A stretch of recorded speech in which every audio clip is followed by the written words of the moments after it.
Now, for this year's October Horror-thon, I wanted to do one of those horror anthology movies.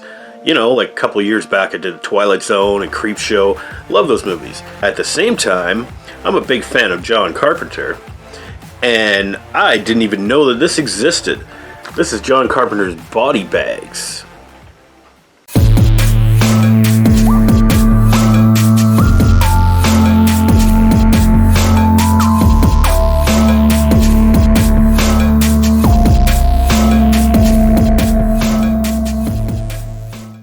This is a movie that checks both of those boxes for me. You know, I get my horror anthology fix in here. I get some John Carpenter, who actually stars in the movie, as well as directs the first 2 of 3 little horror segments that are in this show. Now, I say show because this was originally planned to be a television show, like an anthology series, much like Tales from the Crypt. Also, like, you know, Twilight Zone, Amazing Stories, Tales from the Dark Side, all of those things. But this one was made for TV, made for Showtime, the cable channel. It has 3 little short stories in there, the first 2 of which are directed by John Carpenter, and the last one is directed by Tobe Hooper.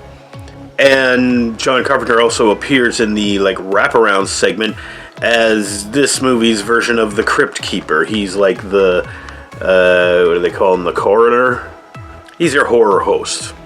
And he's all made up to look like a corpse, I guess. I can't imagine they needed too much makeup on John Carpenter. Just kidding, I love you, man. So for whatever reason, they kind of backed out at the last minute and said, well, you know, I don't think we're going to put this on the air after all. But we'll take the 3 stories that you've already shot, and we'll film a wraparound for it, and we'll make it into a TV movie. So that's really what this is.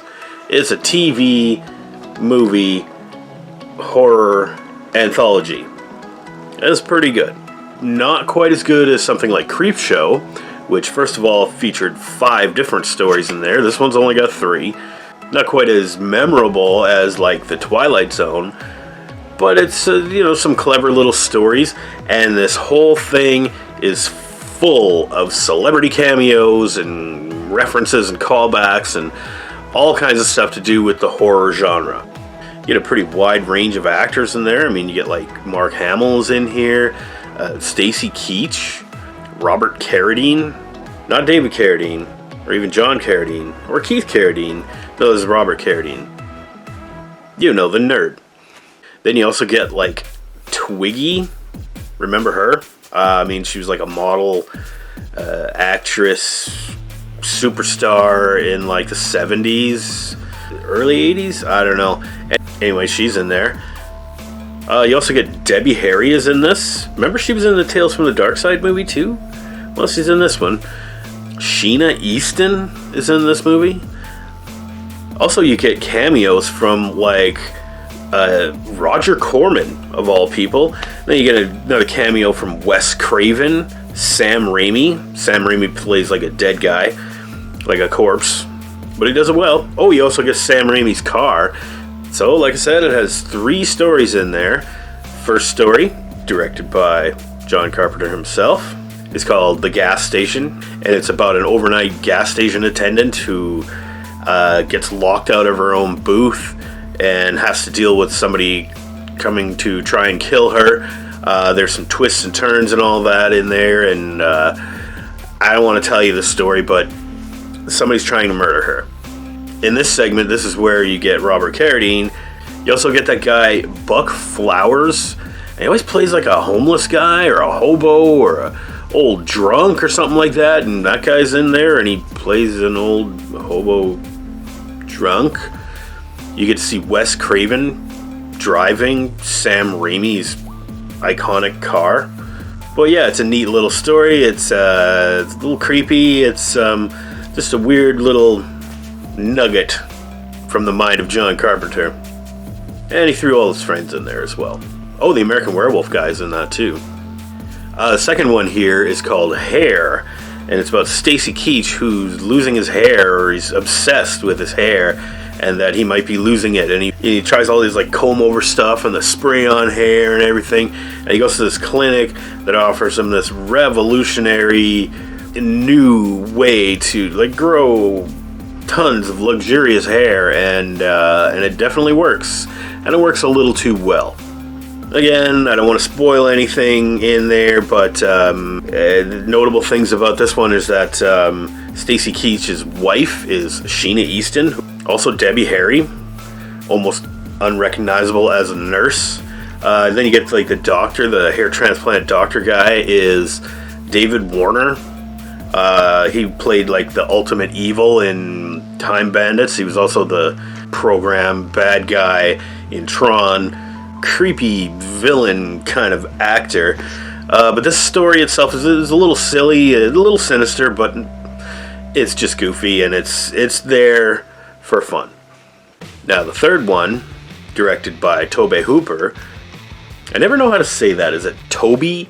Tobe? I'm going to say Toby. How's that? Tobe Hooper.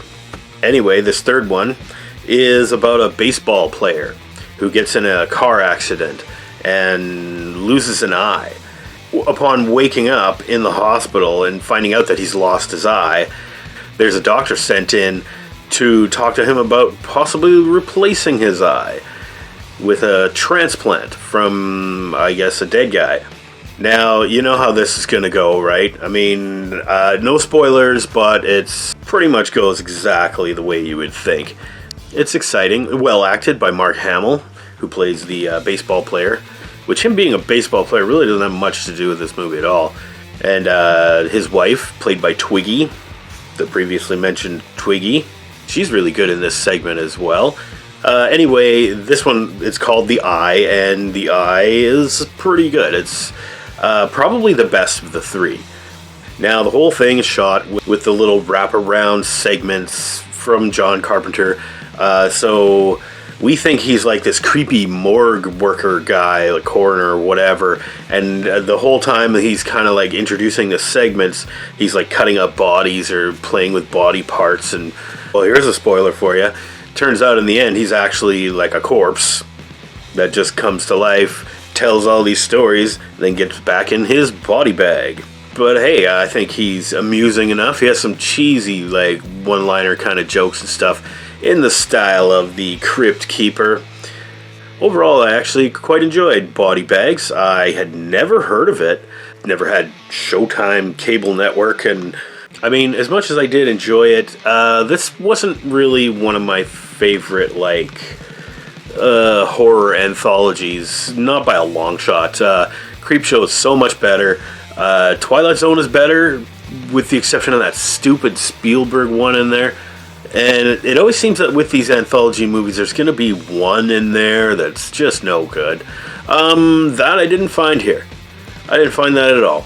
I mean, this one, I liked all three of the stories. They weren't stellar and spectacular, but they were all amusing and, you know, creepy and kind of cool. Overall, I'd have to say I was entertained by Body Bags. I wasn't blown away, though.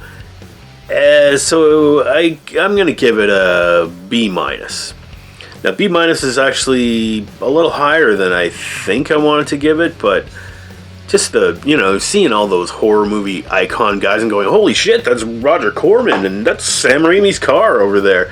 Yeah, all the callbacks, all the references, getting to see John Carpenter himself. I think it was a worthwhile experience. I mean, it's no Creepshow, but it's a B-.